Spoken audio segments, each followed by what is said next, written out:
Hello, everyone, and welcome back to the Surprise Jab Podcast. I'm your host, Zach Ruger, surprising you with new topics every single week and jabbing you with your daily dose of UFC. And we are joined today by my most esteemed guest to date.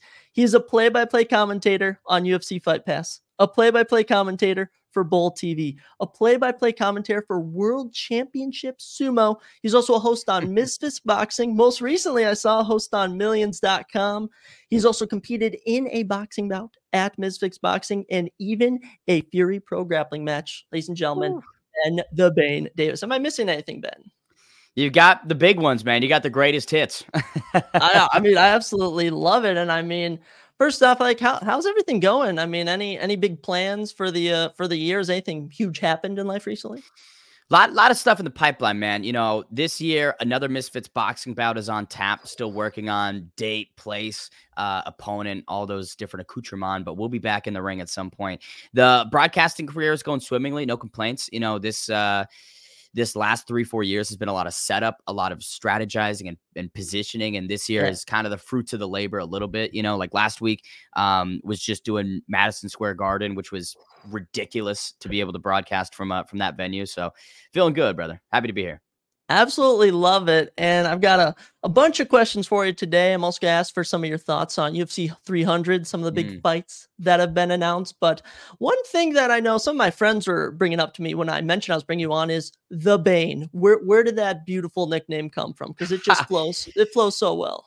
It does, man. I am very lucky that it stuck. And I wish I had a better story. It came from a year of Twitch streaming. So when I was a junior at ASU, I wanted to get into content creation and initially was just doing like a gaming Twitch and was like, okay, Ben Davis is just not catchy enough, doesn't grab you enough. So I was like, I'll be the Bane. And originally it wasn't even Ben the Bane Davis. It was just the Bane. And after a period of time, integrated the full name and everything. And now it sticks. Usually you can't give yourself a nickname. I do, you know, you got to get the nickname from somebody else. But in my special scenario, I can't think of a better one. Awesome. And I love how it's all your handles on all your social media. It makes it great to find you. I find that, you know, mine are kind of all over the place. So it's like seeing someone where it's like Ben the Bane Davis. I mean, and a great moniker, might add. If you ever going to professional wrestling, I mean, the Bane. Oh, how about that for?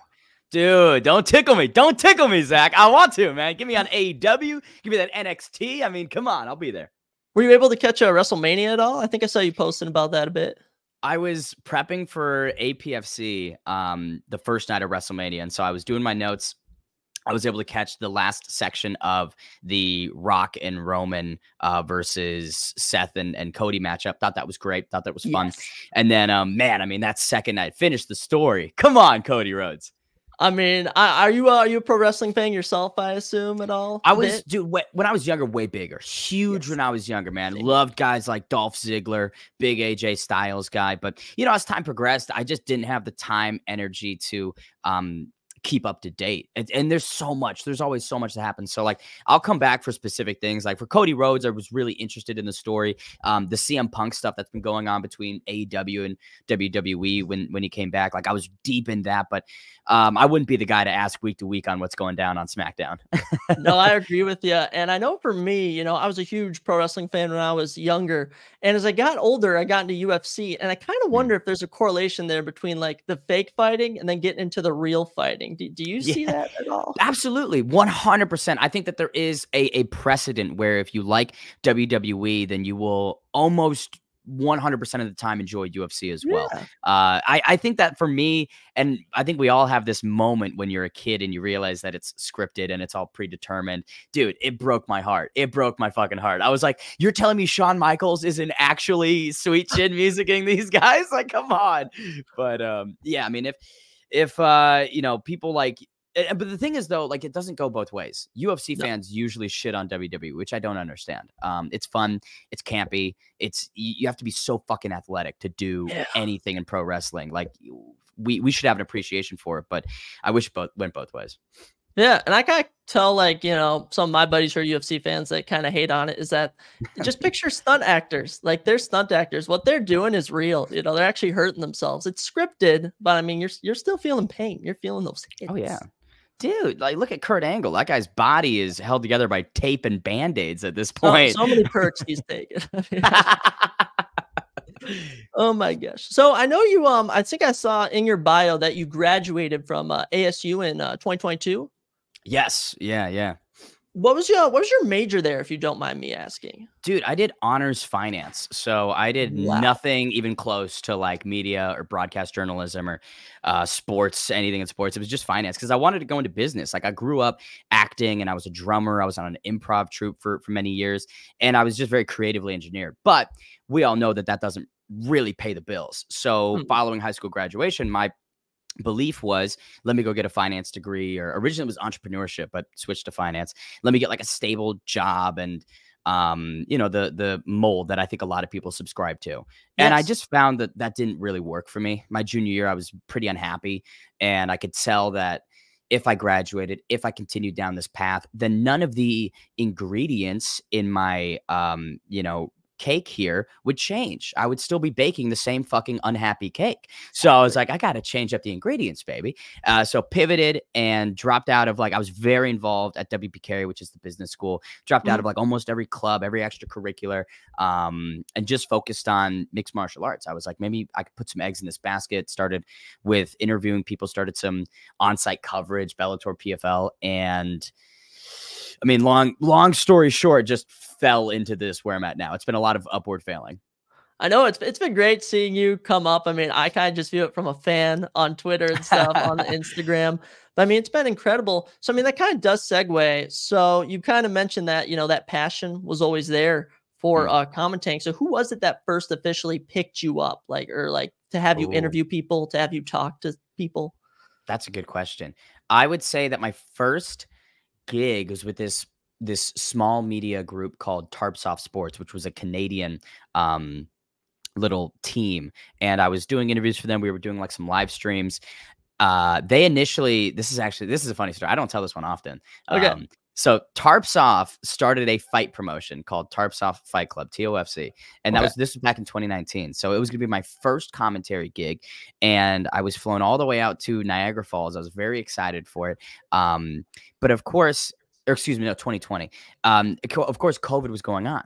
And so Canada was shutting down during fight week. And like day before the fights, we get this phone call at 3 a.m. from the local government, and they were like, "Yo, we can't hold your sporting event to the extent that you want. We can maybe do 200 tickets, but Uh-huh. we were tracking for 1,200, 1,500. Like we were, you know what I'm saying? So it'd be a huge pay cut, and ultimately, it just didn't come to fruition. Which honestly, is a good thing. Now, I don't Good. shit on many people publicly, but that was going to be a terrible show. We didn't even have a fucking canvas. We didn't have a canvas, right? So we were like day before the fights, we're trying to scramble, call people to print this shit out. And it's just there's so many issues going on behind the scenes. After the event get canceled, we go to the Fighter Hotel, which is a Best Western, the only Best Western in Canada.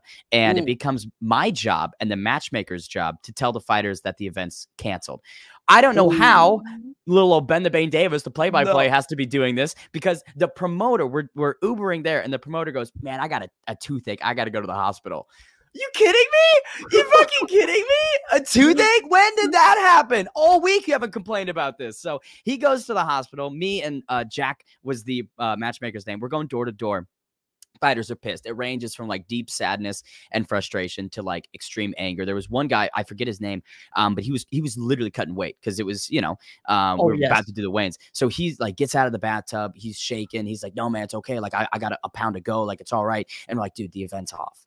Like the entire event's canceled. It was heartbreaking, dude. I don't even know how to describe it. Harrowing. But our co-main event, this guy named Mike Imperato, who I think he's doing okay on the regional scene these days. I haven't kept up with his career, but he was deeply frustrated. And so he's like, why the fuck isn't the promoter here? Like, why am I hearing it from you guys? And the matchmaker was deep down on the other side. Now, the context is he was yelling at Mike's manager last night, the matchmaker, Ooh. and Yeah. and so Mike was not happy. He was like, "Where the fuck is Jack at? Where's Jack? Jack's over there." It brings Jack over, bro. He's pointing into Jack's face. He's going, "You fat fuck! You've never cut weight before. You don't even know we're putting our bodies through." And Jack was like, "Yeah, man, I did high school wrestling. I know kind of." And he's like, "No, you don't." And it's insane. Gets worse. It gets worse. So the promoter comes back and he hears through this game of telephone that Mike Imperato was getting physical and pushing Jack. Did not happen. And so the promoter brings one of his fucking like like literally a Harley Davidson club member with this chain. He had a chain and a big padlock at the end of it. And they're walking up to Mike's room, and I was like, what the fuck are you guys going to do? You're going to beat him to death with a fucking chain and a lock? So, and Mike had and his team, they'd taken off after they'd gotten their checks. But yeah, this giant 6'6" ginger dude, I was like, what are you planning on doing right now? Yeah, so it was a disaster of an event, but that was the first group that I was associated with and kind of like my first exposure to a commentary opportunity. It was a couple years after that was when I got my first in-person gig. But yeah, that was the Tarps Off Fight Club tale. I absolutely love that. I mean, I always love hearing when, you see where you're at now. You're on UFC Fight Pass, you're on Misfits. And then hearing stories like that, or they're saying essentially their newest member to go tell a bunch of grown men, hey, you're not gonna make any money tomorrow. You're not gonna fight. I was 19, bro. Like, I was a kid. What was I gonna do? No. Oh my gosh. But actually, speaking of fighting, I mean, fighter yourself. I'm very curious to hear, what is the regiment like? What is the training routine? With the difference between, like, you're doing boxing and you did a grappling matchup. Is there a difference in how you're training for those? Wish I could tell you. I don't know. No, it's like the thing is, both of them came on somewhat short notice. So the grappling, I had 5 days, and the understanding going into that was I was going to get subbed immediately because, Brad Bolton, he's the CFFC president, he's a legit fucking black belt. Like, him and Clay Guida grappled for 7.5 minutes, and Brad had like 2 hours notice for that matchup. And he had Clay in the same straight ankle lock. I will say that he had Clay in the same spot, but CFFC grappling shows you can't submit UFC fighters by those methods because it could injure them, So I was like, he had Clay. Me and Clay both got subbed by Brad effectively, but only one of us had a protected rule set. But yeah, I mean, for that, I had 5 days notice. I was coming back from a karate combat show and was like, why not? I'm free. It'd be fun. Good exposure. Like, getting to be on Fight Pass as a competitor is always a good time. And, like, again, in situations where it's kind of a win-win, like, I don't have pressure on my shoulders. I did 9 months of grappling 6 years ago. Like, what the fuck do people expect me to do? Now I thought it would go a little longer. I thought it would go a little bit longer. But yeah, the Misfits Boxing one was weird. That was about 3 weeks notice. I was in New York for PFL doing media and got the call, and it was a 2-minute phone call. And this is my advice to anyone that is, like, trying to get opportunities. Don't even give a fuck what industry it's in. If that door comes open an inch, bang right through it. Guess how long that phone? It was 2 minutes, right? Hey, it's Gabe Silva Anderson's kid. Great. Here's how much. Cool. Here's the weight. Awesome. Here's when. Great. Here's where. Please, let's fucking go. Boom. That's it. Say yes to everything.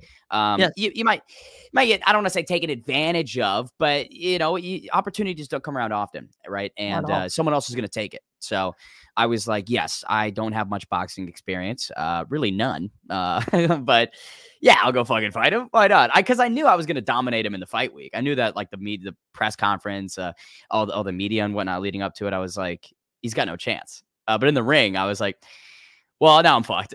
So yeah, it is what it is. So did he have real issues before that fight? Or was that all you just being an excellent seller of that fight? That was just me. Yeah. Him and I didn't know each other beforehand. You know what I'm saying? Like, he had no clue who I was. So I just annoyed him so much during the buildup. And I think the press conference is what really frustrated him.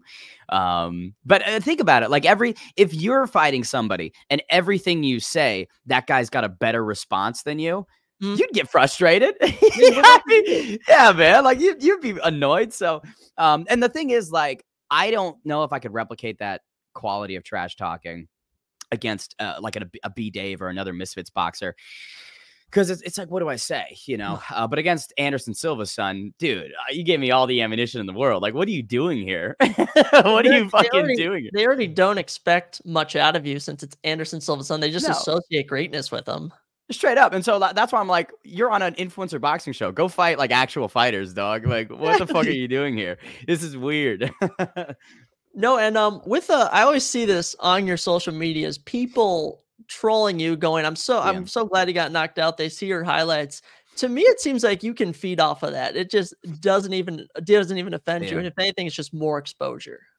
There's like two schools of thought with it. No PR is bad PR. If people are talking about you, mentioning your name, then that's good. But the other side of it is like, I'm a human being. No, Like, I've honestly, got you're bad right. days, dude. No, Like, I've honestly, got you're bad right. days, dude. You catch me on a bad day, oh my God. Twitter's the worst place in the world if you're having a bad day. But yeah, you know, that's par for the course. I think, like, if you're putting content out there, you're putting your face out there, and you're taking risks by doing things, you have to understand and make peace with the fact that there will be people like that will troll you. And, you know, my responses vary. Like I said, some days I respond to it better than others. But at the end of the day, like, my rationale is always like, okay, people can post me getting knocked out, post me getting subbed.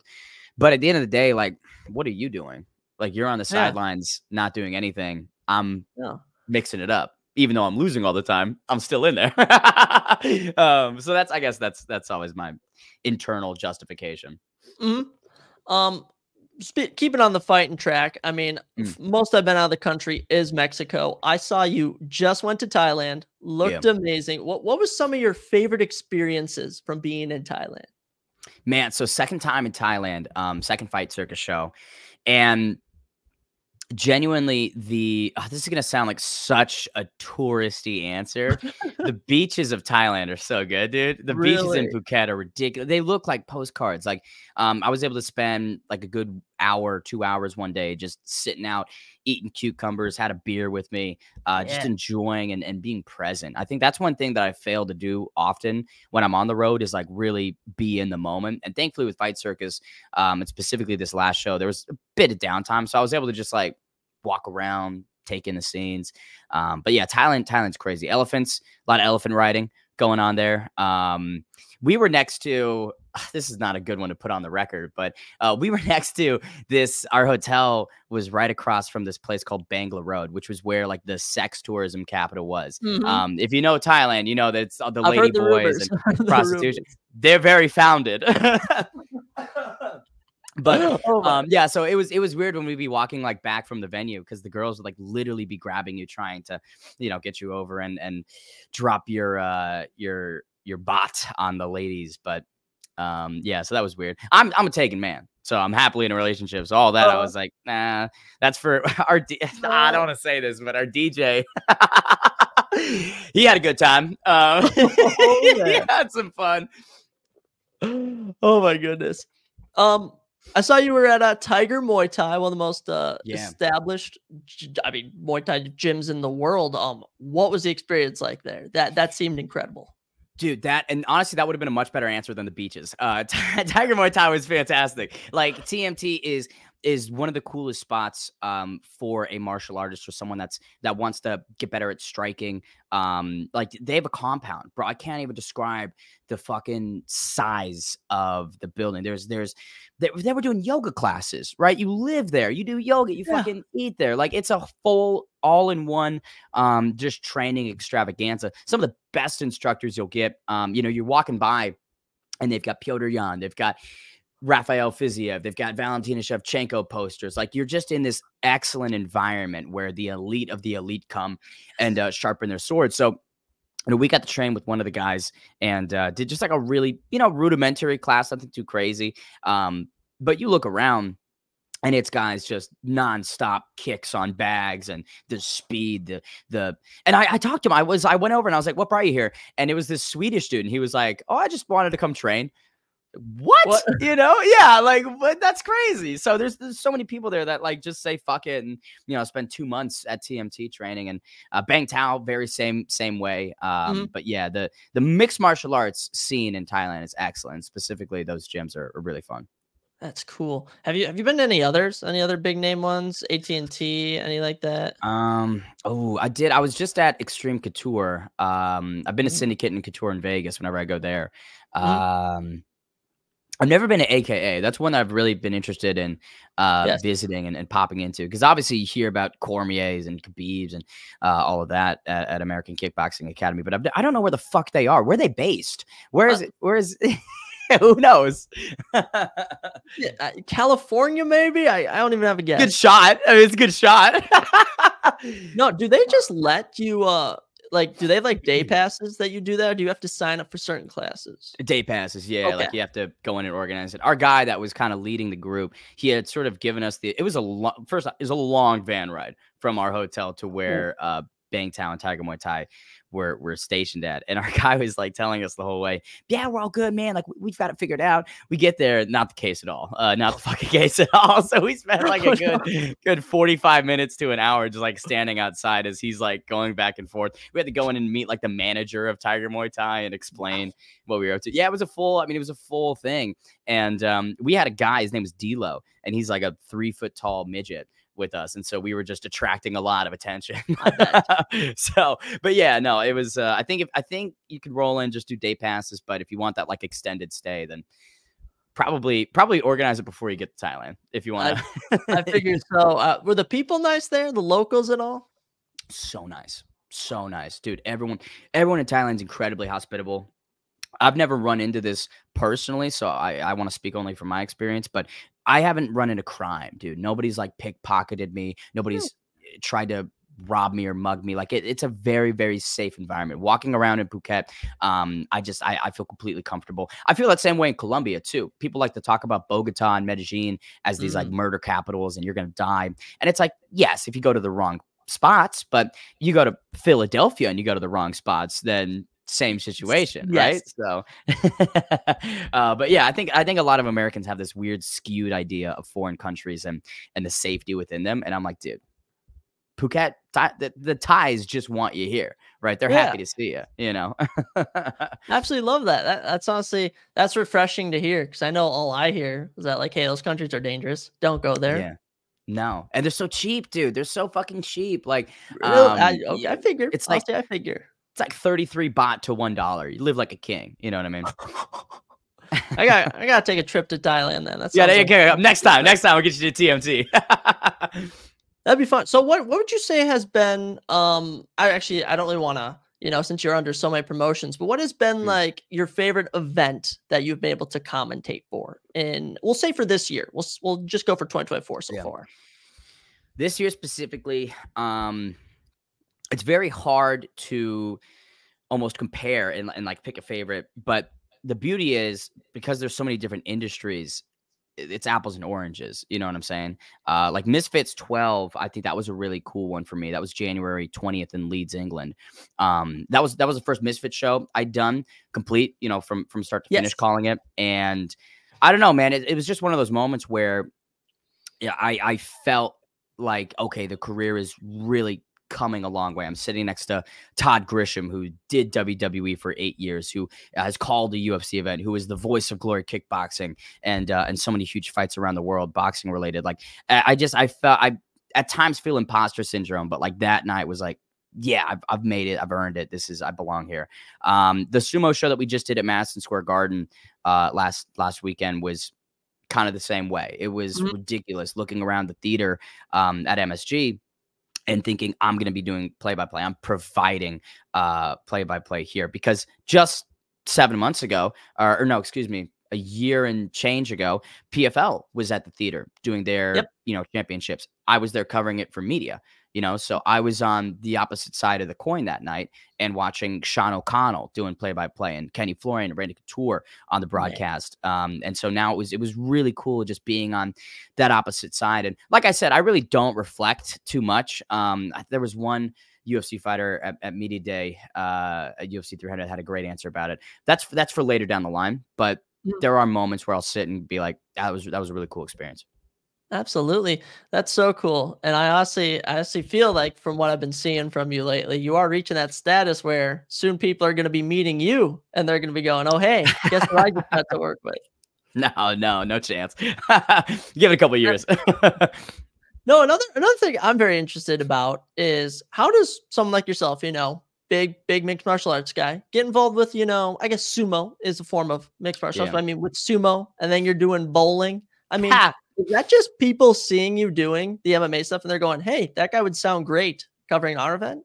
No, I wish some of it is that. Yeah, Ro, they'll be like, hey, I heard you on APFC and we'd love to have you for this show. But for the bowling and sumo specifically, I'll break down the sumo one first. My buddy is helping them with some of their back end content distribution, and they were looking for a play-by-play. He suggested me. This was back in November. Got the chance to meet with Mark and Noah Goldman, who's the owner, and they were like, "Yep, we'd love to hire you." And boom, Simple as weird, came out of nowhere, came out of fucking nowhere. Didn't even know that they were, looking for somebody. And it was just a referral through a friend. The pro bowling one is a much more interesting story. I don't have any existing link or anchor into the world of bowling. I don't. I no family members, no friends, no contacts. But I in 2021 saw it on the TV and was like, what the fuck is this? I was bartending at Harkins at the time, and I thought it was so funny to put pro bowling on when I was closing the bar, because people would come over and I'd be like, you see this shit? You fucking see this shit? And then I started watching it outside of like work, and enjoyed it. And the commentary is really electric and fun.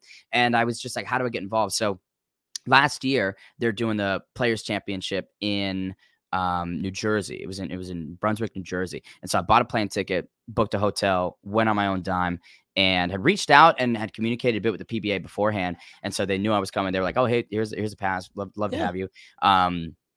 And I think they thought I was bigger than I am. I'm really, I'm not that big, but they were like, hey, so we're going to put you on the TV, and like, what do you want us to call you? And I was like, MMA commentator is good. And so they put me up on Fox, and it's a shot of me.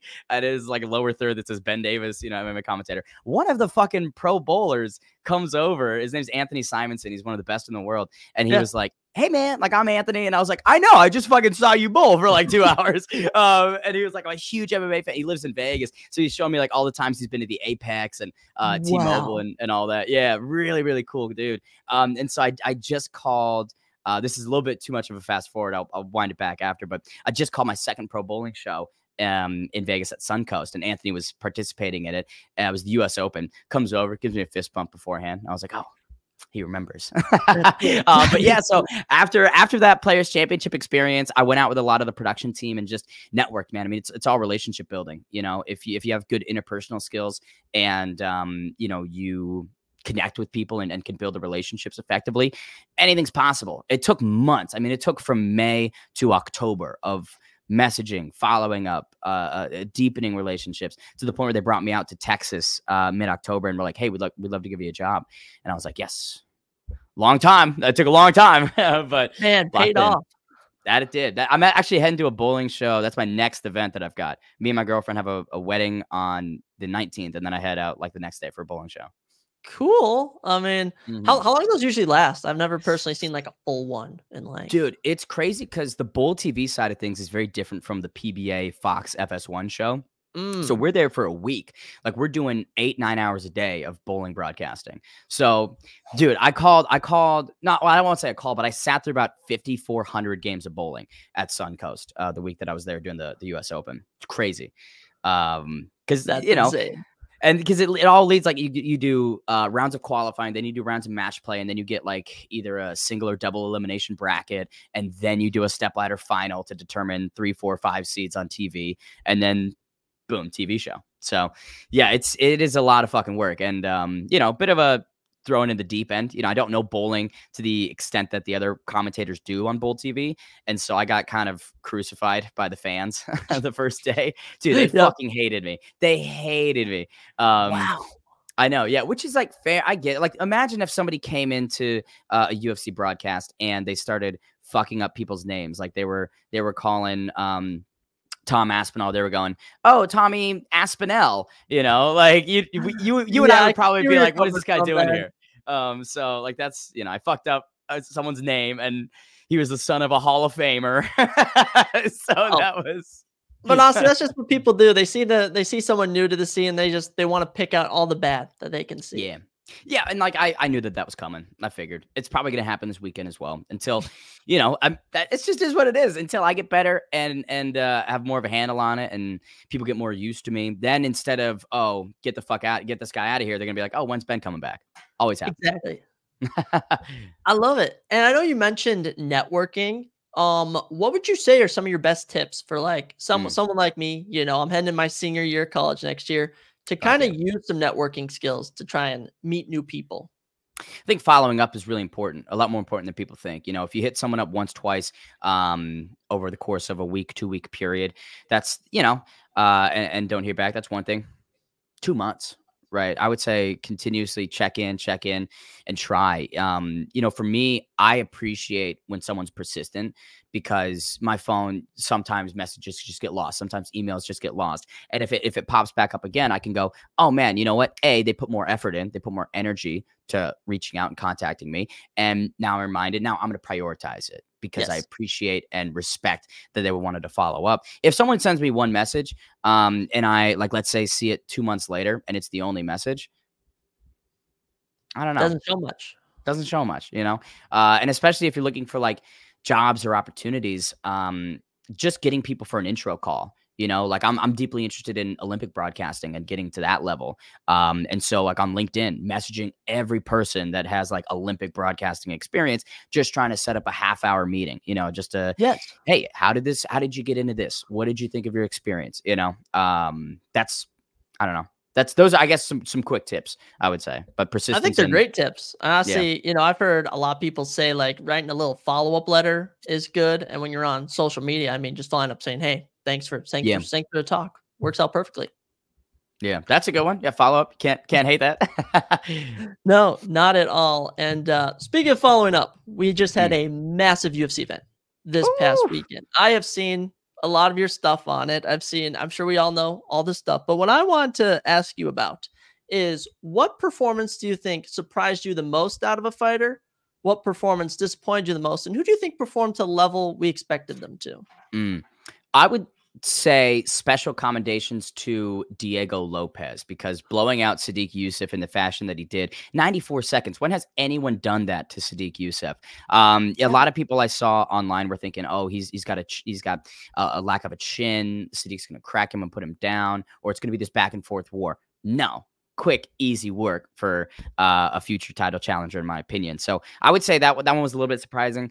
Someone that didn't show up, I felt like, I might get some hate for this, but Jim Miller and Jalen Turner, I expected a little bit more from. Jim Miller, I really wanted him to win, to get that 100, 200, and 300, pay-per-view landmarks under his belt. And I really felt like Bobby Green coming back after that Jalen Turner loss was going to be surprised me. Yeah, I mean, great performance from Bobby Green. He really just showed a different level, and it was tough. I felt like Jim could have used the grappling. I mean, who knows? None of us are in there except for them, but it was surprising that he didn't push the grappling a little bit more, I felt. And then Jalen Turner, I mean, come on, you have the fight finished. What are you doing? So it's one of those things. I get it where, hey, I want to get a walk-off KO on the biggest pay-per-view of many years. Totally understand that. But you got to get it. You know what I'm saying? You got to finish it. So, yeah. And I'll say this, like Gaethje Holloway, bro, come on. Fight of the year, knockout of the year, knockout of the century. Holloway is, I'm shocked that they put him at number 9 at the lightweight rankings. That pisses me off. I was going to bring that up to you, too, for your thoughts on that, because it just logically makes no sense how you knock out the number 2 guy and now you're number 9 in the division. Yeah. Like people's rationale, what I heard is, oh, we don't know if he's going to be staying at the division. It's a one-off. Doesn't fucking matter. No. I'm sorry. He knocked out the number 3 guy. Give him that ranking. That doesn't hold water, in my opinion. And we know that he's probably going to be at 155 again, right? So that's weak reasoning to stick him below Fiziev, stick him below Mateusz Gamrot. You kidding me? Stupid. I know they haven't gotten nowhere near the notoriety of wins that he's gotten. And I even saw that Aljamain Sterling. I mean, he's now number 8 in the featherweight rankings. I mean, they could use the justification. Oh, what if he's doing a one-off? If they put him lower. They could have given him a post-fight interview as well if they really wanted to. That shit was stupid. I'll say for performances that kind of surprised me, Calvin Kattar, I really expected him to capitalize with his striking beforehand. But I mean, it was just Aljamain pressure upon pressure. And look, I didn't even recognize the Calvin Kattar I saw. What's crazy, when has he faced a stylistic challenge like that? When I was looking through his Tapology, he's never had an opponent that is going to bring the grappling that Aljamain was going to, chain wrestling like that. So I thought that as well initially. And then I went through and I was like, man, he's going to see some shit he's never fucking seen before. How is he going to respond to that? So I did pick Aljamain by decision. I think I had this. Okay, this is a slight pat on the back. I put out a YouTube video called the UFC 300 script where I go through and predicted each fight. I was dead on. I was so fucking dead on like 90% of them, which was crazy. Left hook from Alex Pereira, TKO. Aljamain decision, Kayla sub, Figgy sub. I was like, why? How am I so fucking right, baby? It never happens. But yeah, I actually saw on your verdict MMA, you had Max Holloway round 5 knockout. Deuce, come on, baby. I felt. Come on. Like, the thing is, Gaethje's chin has been rattled and cracked many times before. Like, let's not pretend he's got great recoverability, but durability seems to be a certain sticking point. And like, this isn't UFC 236. Holloway's not coming in here undersized, taking on Dustin Poirier. He's bulked up for 10, 11, 12 weeks. And even in that fight, Dustin Poirier, who I would say is much more of a, or not much more, but a more bigger threat than Justin Gaethje, couldn't get Max out of there over the course of 5 rounds. So why the fuck would Justin Gaethje be able to? That was my rationale. If Gaethje slept him, and we had 1 second left, let's not pretend like, oh, the KO was, I saw it coming, like came out of nowhere. No, I think for a lot of these fights, my issue for picking is that I base it off of their last performance. And I kind of forget to look at, okay, maybe 5 years ago they fought a guy that was sort of similar, such as like the Aljamain Sterling Calvin Kattar, where he had not faced anyone like him before. Where I'm looking at, he was fighting Arnold Allen, who's only striking him. Yeah, I pick off my heart. I don't do any research. No, I do. It's 50-50. 50-50. Picking off the heart, how do you feel about Charles Oliveira losing the split decision? It's tough. It's very tough. And this was a fight that I didn't get to watch. Of course, I was broadcasting while the event was going on, so I missed most of UFC 300, which that was a bummer. But yeah, I saw the highlight of the guillotine, and that was so fucking tight. Like, if Arman didn't slip out of his shorts, I think we could have seen Charles Oliveira's sub. But is what it is. I don't think Charles's stock drops much. It's a loss, but it's a split decision to the now #1 contender. A rematch over 5 rounds, I think, would be really exciting. And who knows? Like, now you could do Charles and Holloway. Now you could do Charles and Gaethje too. Like, who wouldn't sign up for that fight? That was a super fun one for as long as it lasted. Injected into my veins again. Yeah. I was thinking maybe even if we're looking at it from a divisional point, I mean, him versus Mateusz Gamrot could be another stylistic matchup. But I don't know if that brings as much excitement. It doesn't. And like, that's Gamrot's style. Like, I don't want to knock the guy, but when you just wrestle fuck RDA and wrestle fuck every opponent, I'm sorry. I just have a different preference for what I enjoy viewing. Holloway and Gaethje, that is the pinnacle of like the type of mixed martial arts from every element, from the leg kick attacks that just didn't pay off for Gaethje to the volume striking, and then that ending. If Gamrot showed up like that, dude, I'd be all over it. Give me Gamrot. Yeah. But it's just the crazy chain wrestling attempts that I gotta say I don't love, but do respect their effectiveness. Speaking of the wrestling, you also had Bo Nickel, I saw on verdict, going into round 2. What did you see? I also know you spoke to Cody Brundage. What did you kind of know that would kind of bring Bo Nickel into a second round for the first time? Is nothing. Absolutely nothing. I was just guessing. No, I felt like, Cody Brundage had 10 more mixed martial arts bouts than him, 10 more pro MMA fights. He's had some UFC experience. And the takedowns that Bo Nickel landed against Jamie Pickett, they were off like the knee into the dick. Yes. So I didn't feel like it was, I don't know. I felt like this was a step up. And so I viewed Nickel getting the stoppage inside the distance, but I didn't think that he'd be able to blitz through a guy like Brundage. I think correct me if I'm wrong, it was dominant. Like, I don't know if Cody had. I think it was dominant. Many moments. Yeah, but I was like, Cody's durable enough to hang in there until, he can't, which is probably past that 5-minute point. So do you have any name in particular you think Bo Nickel should fight next of the unranked middleweight crew? I think Fluffy Hernandez would be a really fun clash.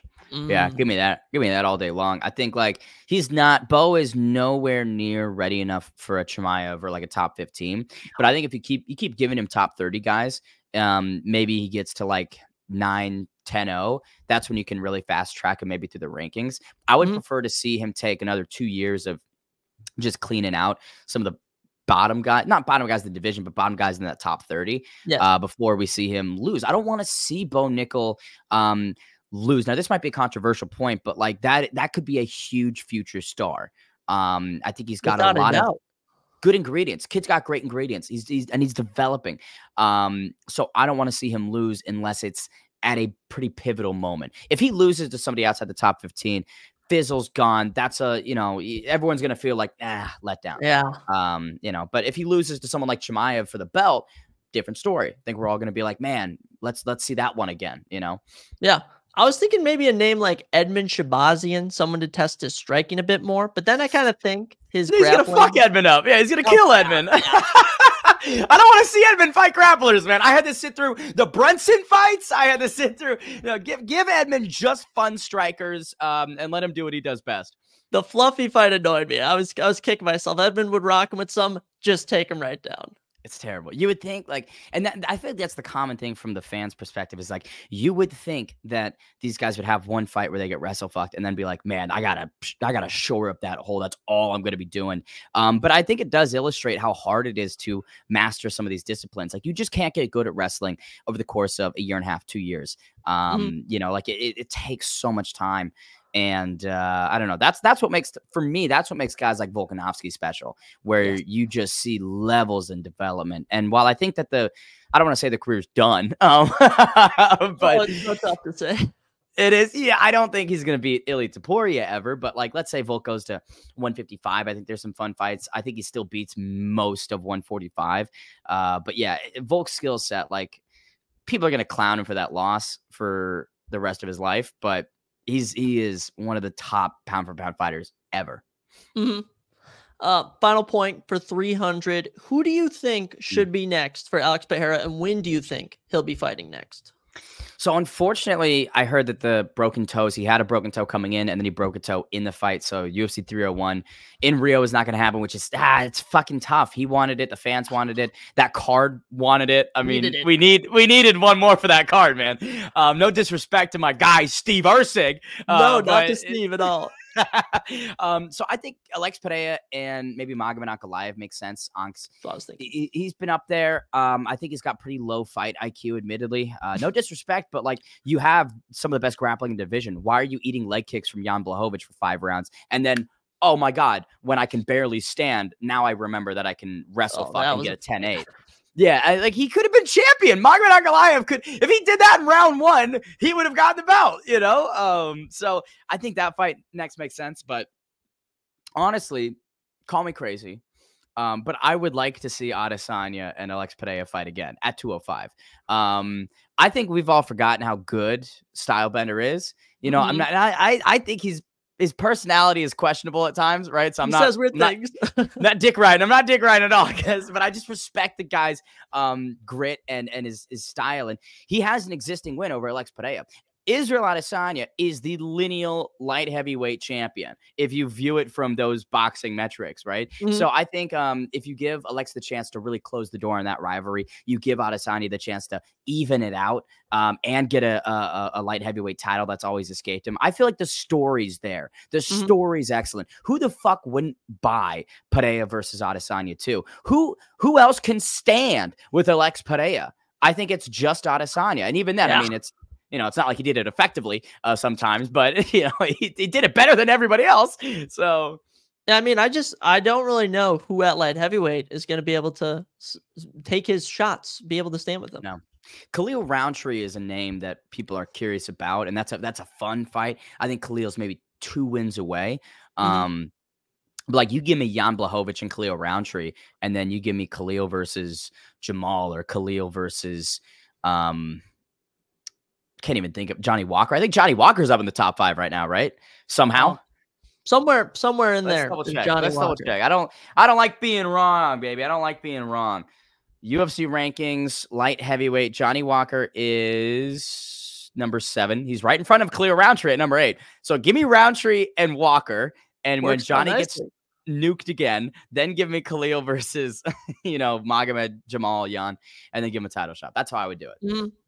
Yeah, and when Magomed does assumingly fight Pereira, I do worry, since as we saw in the Johnny Walker fight, he really leaned on his hands, that he's going to think he can stand with Pereira and we'll get another round 1 knockout or something. It's gonna be another left hook. He's gonna get bonked. It's crazy. I don't understand how Pereira generates the power that he does. It genuinely is confusing. Like, if you look at that power cube, if a fan just looks at that power cube, they're not going to understand how challenging it is to get 190K on just a punch. So we did a lot of stuff with the power cube content-wise for Karate Combat. We'd have Luke Rockhold kicking it. We had Ross Levine, the KC middleweight champ, kicking it and punching it. And like, their scores just were below Alex Pereira by a wide margin. Like, I really am not sure. And I mean, when they fucking hit that cube, bro, it was a lightning strike. So I can't even imagine you add another 60,000, whatever units it is. Like, I don't know, man. And for Jamal, like, I clowned on Jamal a little bit. He clowned on me first. But I think he'll be back. Like, I think Jamal's got championship potential. His hands are very powerful in their own right. I think that there's a couple holes that he needs to focus on, but the Achilles tear, like, I felt like this was too soon. He was coming back too soon from a really tough injury, and I hope that now he's going to take all the proper time, get his body to 100%, get the mind to 100%, and come back stronger. He's got fun fights in front of him, and like I said, he's still one away from a title shot. So you're the matchmaker. You get to call the shots. What are you doing with Jiri and Jamal? Who are their next 2 opponents and where? Oh, gosh. So I think Jamal and Krylov might be interesting. I know Nikita's on a pretty solid tear. He's number 6. Jamal's number 3. Yuri and Magomed, they haven't fought before, have they? No, they have not fought yet. No, I think that'd be an interesting one just to solidify a number 1 contender, because obviously Alex is going to be out for a period of time with those toes and getting everything situated. So if you do Yuri and Ankh in maybe June, July, then you can run it with Alex later in the year, maybe on that October. Aren't they doing Yas Island again in October? Is that what I saw? Yes, 309, I think it is 309. Interesting. Well, I think that makes sense. And then again, that'll give Khalil Roundtree enough time to make his way up. Hey, I'm here for it. I'm here to see anyone rise up in that division. Yeah. Well, then, without doubt, there were at least 3 more fights that I wanted to get your opinion on, and those were the 3 big ones from Dana White. So, what do you think about those announcements? We'll start co-main event, 302, 5 rounds. Sean Strickland, Paul Costa. Is that the right fight to make for those 2 at the moment? I think it is the right fight. I want to, before I even break these down, address the fact that they did it as a complete anecdote in the post-fight presser, which I felt was the dumbest thing of all time. Quite in the same category of not giving Aljamain Sterling a post-fight interview. Why not integrate this into the show? Why not have Conor and Chandler face off in the octagon, right? Have an Undertaker, lights go black, then it comes up. They're in there, bro. The pop would have been crazy. And people like to offer to me, oh, that would have detracted from the event. That would have distracted. We do announcements all the time at pay-per-views. They break announcements all the time on the broadcast. And it's a Conor McGregor. You know what I'm saying? Like, I think everybody in the building would have appreciated that. It would have made that event a little bit more special, dial it up a notch. And I just was very annoyed that it was effectively, where's my piece of paper? Effectively this. I'm Dana, All right, guys. So gate was about 16 million, and performance of the night goes to Holloway. And by the way, Conor's fighting Chandler. You guys want to talk about the gloves? Let's talk about the gloves. Who's got first question? Like, that's exactly what it was. It was beyond frustrating. So that's my thoughts on that. But yeah, I think Sean Strickland and Costa's a fun one. If the Costa that fought Whitaker shows up, I think he can beat Sean Strickland. I would like that Costa in that fight. It has to be that Costa, and that's the only time we've ever seen like that peak of Costa. So I'm not betting on it. I'm not betting on that guy to show up. So give me Sean Strickland by decision. I like that. I honestly don't see it being finished unless maybe I'm thinking if Paulo Costa could catch him, but Sean Strickland's chin has been improving ever since that Pereira knockout. But I mean, I'll take it. I honestly thought that they were maybe gonna do Strickland and Allen just because they fought before and he had just beaten Curtis. But I will way more happily take this. I think Brendan needs a shot down the rankings before he takes a shot up, unless it's maybe like Jared Cannonier, who's just hanging around not doing much. Because I felt Chris Curtis won that fight. I genuinely am very confused at how it was scored for Brendan Allen. No disrespect, great performance from both guys. But you are taking on a short notice Curtis, and in many people's opinions, he beat you on the scorecards. I don't think you should move up after that. I think you got to defend the ranking maybe a little bit respectfully. But yeah. No, complete understanding there. And then we get into the main event of 302, the lightweight title shot. Islam Makhachev, Dustin Poirier. I think whether he deserves it or not was out of the question, because there really wasn't anyone for Islam to fight. I mean, I did hear, I don't know if you heard, Arman was offered the fight after he won. It was too quick of a turnaround. And I agree with Arman. Like, listen, that rematch has been brewing since, I believe it was Arman's debut or Islam's debut. Arman's debut, back in 2019. Yeah, so like you want a full camp to get that one back. And I think Arman and Islam has some serious potential. The only problem is it's not going to happen for the belt because Dustin Poirier is going to win at UFC 302. Give me fucking the Gilly King. I mean, come on. Oh, I love it. I love it. I don't think that Poirier in this version is losing to many people. And yes, Islam can force the grappling and it might look very similar to the Khabib fight. I have made peace with that. But in his, I believe, third undisputed lightweight title shot, it's the charm, baby. Give me Dustin Poirier inside the distance. I hope he doesn't go for the guillotine because he will die. But I think that he can TKO Islam. I mean, I love that pick. I absolutely love it. For me, I have such trouble. The first fight I ever watched in MMA was him versus Khabib. I watched it live at a Buffalo Wild Wings, Dustin versus Khabib. And I was cheering for Dustin at the time. And, obviously, went for the guillotine. Khabib got his back. And then I saw the Charles Oliveira fight. I saw him almost finish in round 1, and he got his back taken in round 3. So for me personally, I have such a hard time seeing Dustin being able to deal with Islam, who just seems to be on top right now. This gets back to me picking with the heart. I'm not picking with the brain on this one. Dustin, I just can't think of a better ambassador for the sport, a better guy that's never won the title. And wouldn't it be a very fairy tale ending for him to get gold and then lay it down? I don't think he needs to start some long reign. I genuinely think he could just lay the gloves and the belt and go, this was the last thing I needed. I got it. Goodbye. I mean, you just wrote one of the best WWE storylines translated into UFC. I mean, get me in there. Give me the WWE room, man. He submits him too. Imagine that. Oh, it'd be crazy. If he hits the guillotine after 893 failed attempts, it would truly be the best. I mean, I'd have to give him every performance award for the year in November when they do those MMA awards. It would just be Dustin Poirier going up and down, receiving the awards. That's that's what would happen. No, and this fight really reminds me of Adesanya and Strickland, where they kind of like, all right, we'll just put someone in against Adesanya. He should be able to win and move on. And an upset happens. So we'll see. Let's go. Let's go. And then 303 in the summer. It is currently booked to happen. I don't know if I'm going to believe it until they're in the octagon. The return of Conor McGregor. What are your thoughts on that? He's back. He is back since, I think, July of 2021. It has been an extended absence for the Notorious, but it's not going to lead to victory, in my opinion. I think Michael Chandler is going to kill him. I know it's a pick 'em right now, -110, but let me contextualize my framework. Conor McGregor has not won a fight since 2016. And you're going to say, Ben, he beat Cowboy Cerrone. No, he didn't. That was a faded, old. That was the biggest layup of all time. You know what I'm saying? You know who's not? Mike Chandler, who's been doing CrossFit classes 8 a.m. to 9 p.m. every single fucking day for the last 2 years, who has gone to war with Gaethje, gone to war with Dustin Poirier, gone to war with Charles Oliveira, had everybody hurt, had everybody in deep moments. Those are the top lightweights in the world, right? So if you're going to take the competition level for Mike Chandler all the way down to a guy who is coming off of a career-ending injury, who hasn't competed in 3 years, who has been outside of the cage, whose lifestyle suggests that maybe he's not making the best decisions in what he puts in the body, right? Yeah. Why the fuck would I not bet on a guy like Mike Chandler, who has nukes in the hands and we know is going to come out there guns blazing?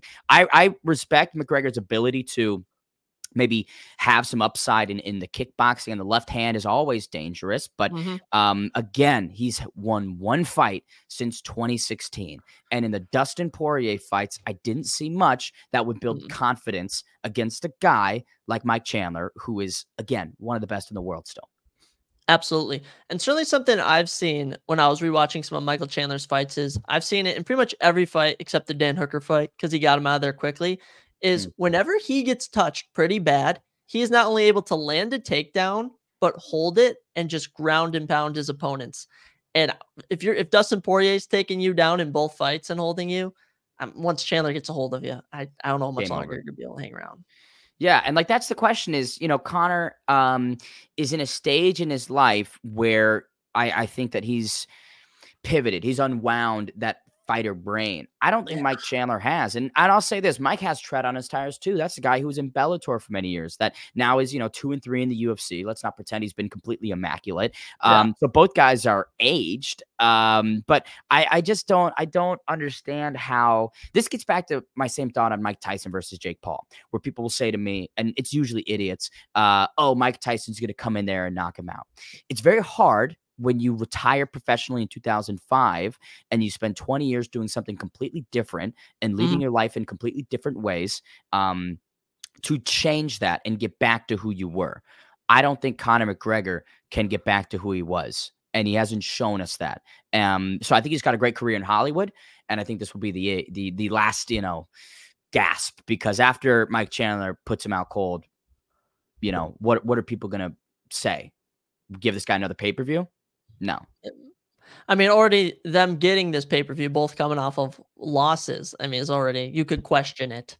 Yeah. I mean, it is Conor McGregor, and I like the point where how many returns, how many comebacks can we see of McGregor? What is this now, the fifth or fourth one? Yeah, third or fourth. It's exhausting. It's got to be exhausting. And I agree. The equalizer is the star power, and it's McGregor. And if they do Nate Diaz versus Conor, I could see that being a UFC pay-per-view headliner, win, lose, or draw against Chandler. So, but at the same time, I kind of want to reward other people that are inside the promotion, that are competing against top level talent, that are, earning those shots and earning those opportunities. It's kind of like, I just saw this great TikTok of The Miz shitting on Roman Reigns and John Cena.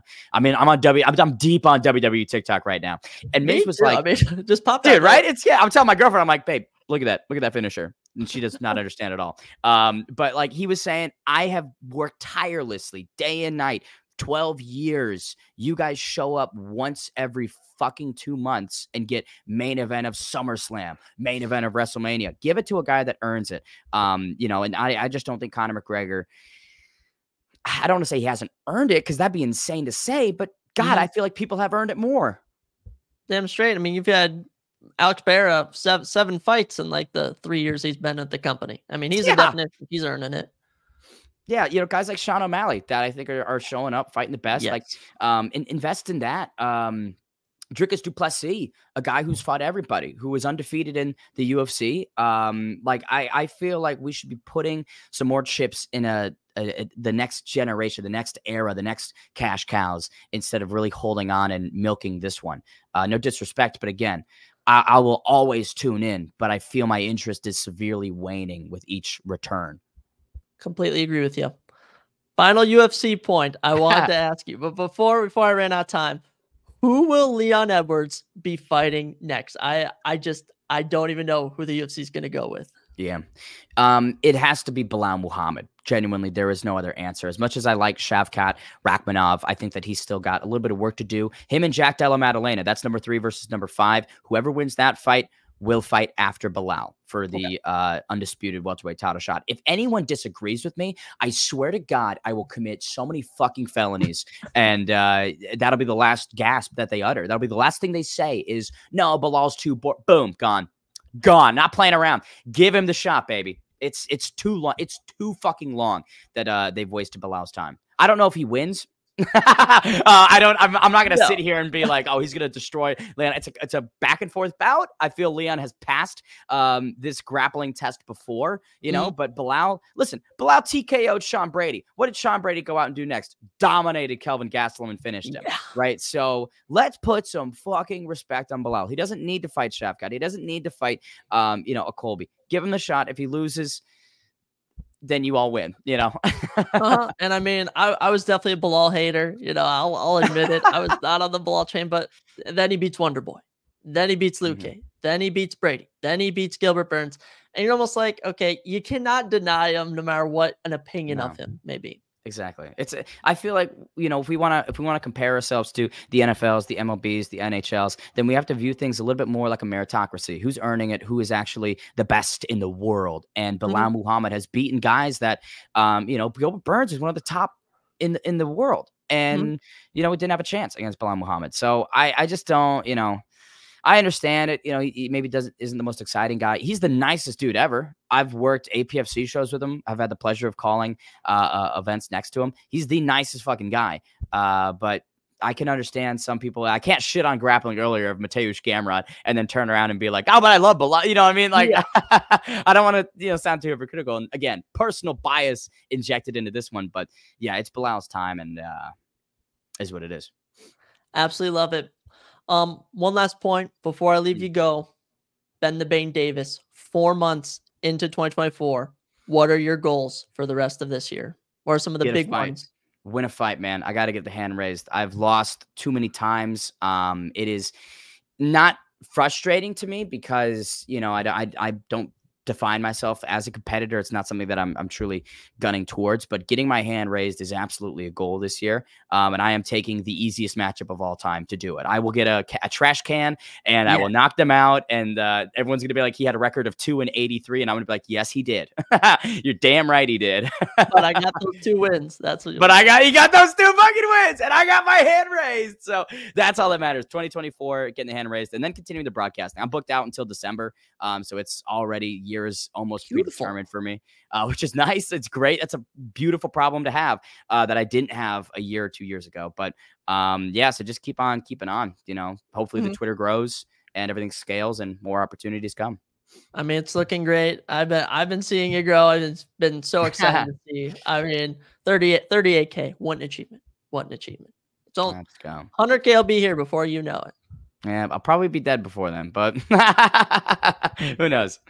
Well, Ben, thank you so much for joining me today. This has been amazing. I've learned so much, especially from someone in an industry that one day I aspire to potentially get into.